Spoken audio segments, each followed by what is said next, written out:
Hi, welcome to Finding Fuscata. I'm Sean.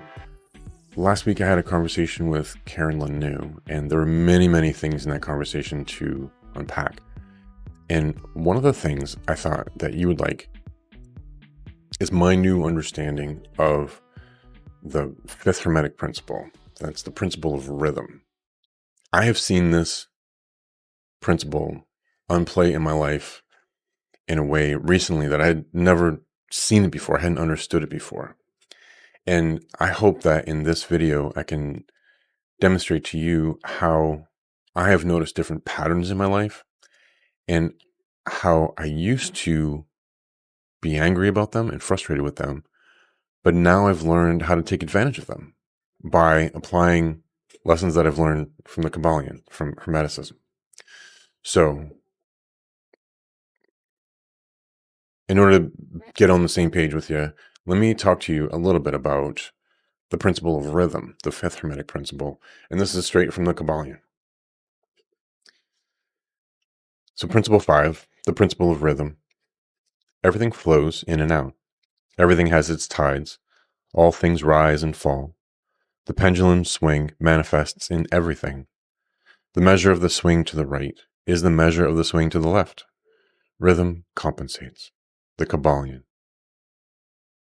This principle embodies the truth that in everything there is manifested a measure of motion to and fro, a flow and inflow, a swing backward and forward, a pendulum-like movement, a tide-like ebb and flow, a high tide and low tide between the two poles which exist in accordance with the principle of polarity described a moment ago. And I've got another video upcoming to talk about the principle of polarity, so stay tuned for that. There is always an action and a reaction, an advance and a retreat, a rising and a sinking. This is in the affairs of the universe. Suns, worlds, men, animals, mind, energy, and matter. This law is manifest in the creation and destruction of worlds, in the rise and fall of nations, in the life of all things, and finally, in the mental states of man. And this is man with capital M. So this is mankind as in humanity, not like, dudes with hairy chests and like men, but mankind. And it is with this latter that the Hermetists find the understanding of the principle most important in the mental states of man. And that's the thing that I'm unpacking here for you. The Hermetists have grasped this principle, finding its universal application, and have also discovered certain means to overcome its effects in themselves by the use of the appropriate formulas and methods. They apply the mental law of neutralization.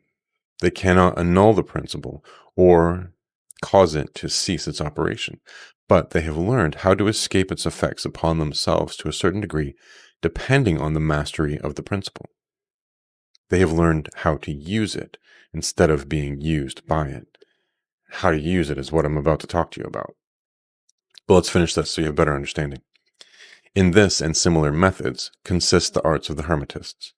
The master of Hermetics polarizes himself at the point at which he desires to rest, and then neutralizes the rhythmic swing of the pendulum, which would tend to carry him to the other pole. All individuals who have attained any degree of self-mastery do this to a certain degree, more or less unconsciously, but the master does it consciously, and by the use of his will, and attains a degree of poise and mental firmness almost impossible of belief on the part of the masses, who are swung backward and forward like a pendulum. This principle, and that of polarity, have been closely studied by the Hermetists, and the methods of counteracting, neutralizing, and using them form an important part of Hermetic mental alchemy. In an earlier video, in different places, I've talked about how there are things in life that can distract you. This talks about pendulums. And in one of the communities I am part of, the Reality Creator Academy, they talk about pendulums being things that go swing in front of your face and hypnotize you and move you back and forth. And what this is talking about is how So many of those things that go back and forth between us are there's a ebb and a flow, and we'll see them and then we won't see them. Like for me, throughout my life, I've been obsessed with being a bass player. I was obsessed with being a writer. I was obsessed with being a woodworker. I was obsessed with all these different sorts of things, and I would follow those tracks somewhere, and then I'd find that's not really what I wanted to do. But like it says in here, the one who has mastered this is the one who sees those pendulums, who sees how these rhythms come back and forth, but then anchors himself. And then what you can do once you do that, and in my case, the way that I've anchored myself is I've changed my identity to now being somebody who is someone who makes YouTube, who's someone who makes these videos, who takes these metaphoric ideas and conveys them in a way that people can understand and apply. But these ideas are rhythms. So the question that I've often had is, if I lock myself in place and these rhythms are still going by, how do I take advantage of that? And the idea is this. Picture that you are a surfer, and for me, I like body surfing. And I like to go down to the shore when there's, some big waves coming in, and I'll go out a little way and I'll see the big waves coming, but I'll see one and it's not quite right. Or maybe it's big and it's perfect, but it's about 20 or 30 feet away and I can't get there in time. So I'll just wait. And eventually a nice wave comes and I'll say, yep, that's the one. That's a good one. And I'll turn around, and just as it's coming over me, I'll dive and I'll paddle and I'll swim and I'll just get that wave and I'll ride it all the way into the shore. I love doing that. I don't like boogie boards. I don't like surfing. I don't like any kind of stuff, but body surfing, I'm on it. I love that. But that's what I did. When I look at this, what the Kabbalion talks about, what I did is I saw those rhythms. I saw the waves coming by me. And I waited. I anchored myself. I didn't let every single wave take me. I didn't ride every single wave because some of them were lame. Some of them weren't the best for me. Some of them were too big and they'd be scary. Some of them were too small and they wouldn't carry me. Some of them were too far away and I couldn't get there in time. But when one came and I was ready for it, man, I jumped on it and I rode it. And that's how you take advantage of these rhythms in life. So in my case, the rhythm I'm taking advantage of now in my life is this new tide and this new desire that I have of making the YouTube videos and interviewing people and sharing the lessons that I've learned in a new way, in a different format that I hadn't really done before. And I remember a few years ago during COVID, there was a new YouTube channel. Maybe you've seen it, called Next Level Soul. I believe his name's Alex. And he was just kind of starting out. And he had some ideas, and I think it was maybe like 2019, 2020, somewhere in there, where he was kind of starting this new thing. And then, you got Quasi Jokir, who was kind of in that same time period, maybe like 2017, somewhere in there, and just kind of figuring out this whole thing. And then you got Brian Scott, same kind of time period, same kind of genre of what I'm doing. And they were all just kind of like figuring these sorts of things out. And so was I back in that time period from, 2017 until about 2020. And I was, making different videos and I had podcasts and I was doing all these sorts of things, but nothing really worked for me. And at the time I was still deeply, deeply struggling with my limiting beliefs. I hadn't gotten past them yet. But there was a wave. There was a wave that came through of people who were starting channels like this, who were sharing information like this.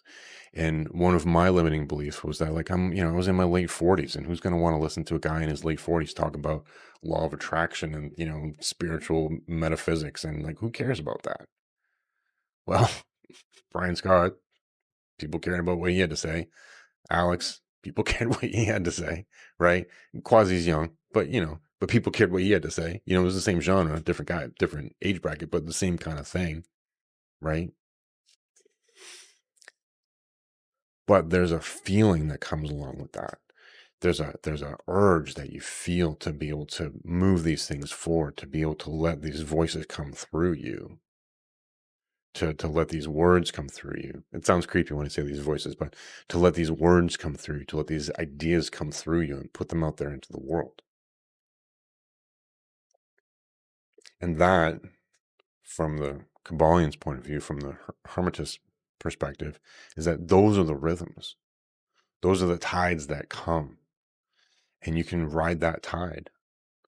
But the trick is to know when to ride the tide. And you'll know when it's time to just let go and just go with it. You'll know when you're, navigating down a river and there's some rapids coming. You'll know to navigate yourself to a certain point and then just charge through. You'll know when you are, in the ocean and it's just the right wave for you to ride out into the shore. You know. And the thing is, sometimes it's best to let a wave pass you by. Sometimes you have to. And sometimes you just won't be ready. Sometimes a wave will pass you by and you just weren't paying attention. You didn't know about it. Or maybe you thought that you were locked into your job. You were locked into your golden handcuffs, or you were locked into this relationship, or you were locked into this mortgage. Like, I don't know. You're anchored to something. And then a wave comes by, a rhythm comes by that looks like an interesting thing. It looks like something that'd be really, really cool to follow. And you don't. But the thing is that this is the most important part. I think you should never feel guilty. Don't feel bad about it. If you're not ready, you're not ready. If it's not just the right time, then it's not just the right time. And that's okay. Don't let anybody pressure you. Don't let anybody belittle you or tell you that you're a loser or incompetent, including and especially yourself. Whatever that voice is inside your head, just don't listen to it. Instead, double down, get quiet. Like it says in that Psalm 37:7. It says, "Be still before the Lord and wait patiently for him. Fret not yourself over the one who prospers in his way, over the man who carries out evil devices." Oof. Right? Don't worry about it. Don't worry about what other people are doing. Don't worry about people who are saying, "Oh, you got to do this now. You got to take advantage of it now, blah, blah, blah." Don't. Just know that when the time is right, the time is right. But more than that, you have to be able to move yourself to a place in your life where you are centered, where you are calm, where you know your true capabilities and intentions.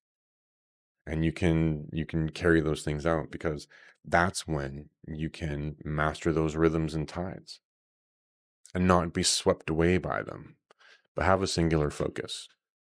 Maybe your singular focus is, you own a landscaping company, or you're a YouTuber, or whatever that thing is, but have your singular focus.